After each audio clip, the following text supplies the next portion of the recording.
Pride and Prejudice, by Jane Austen. Chapter 5. Within a short walk of Longbourn lived a family with whom the Bennets were particularly intimate.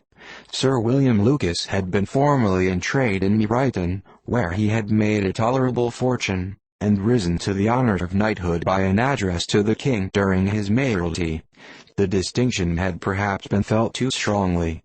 It had given him a disgust to his business, and to his residence in a small market town, and, in quitting them both, he had removed with his family to a house about a mile from Meryton, denominated from that period Lucas Lodge, where he could think with pleasure of his own importance, and, unshackled by business, occupy himself solely in being civil to all the world.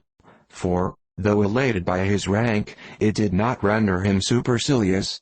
On the contrary, he was all attention to everybody. By nature inoffensive, friendly, and obliging, his presentation at St. James's had made him courteous. Lady Lucas was a very good kind of woman, not too clever to be a valuable neighbor to Mrs. Bennet. They had several children. The eldest of them, a sensible, intelligent young woman, about 27, was Elizabeth's intimate friend. That the Miss Lucases and the Miss Bennets should meet to talk over a ball was absolutely necessary, and the morning after the assembly brought the former to Longbourn to hear and to communicate. You began the evening well, Charlotte, said Mrs. Bennet with civil self-command to Miss Lucas. You were Mr. Bingley's first choice. Yes, but he seemed to like his second better. Oh, you mean Jane, I suppose, because he danced with her twice. To be sure that did seemed as if he admired her. Indeed I rather believe he did I heard something about it, but I hardly know what. Something about Mr. Robinson.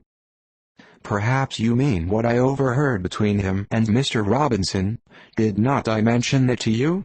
Mr. Robinson's asking him how he liked our Meryton assemblies, and whether he did not think there were a great many pretty women in the room, and which he thought the prettiest, and his answering immediately to the last question, "Oh, the eldest Miss Bennet, beyond a doubt. There cannot be two opinions on that point." "Upon my word.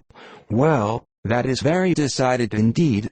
That does seem as if, but, however, it may all come to nothing, you know." My overhearings were more to the purpose than yours Eliza, said Charlotte. Mr. Darcy is not so well worth listening to as his friend, is he?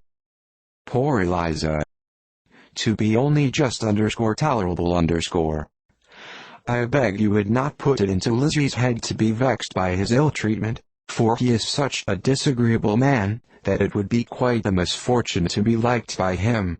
Mrs. Long told me last night that he sat close to her for half an hour without once opening his lips. Are you quite sure, ma'am? Is not there a little mistake? Said Jane. I certainly saw Mr. Darcy speaking to her.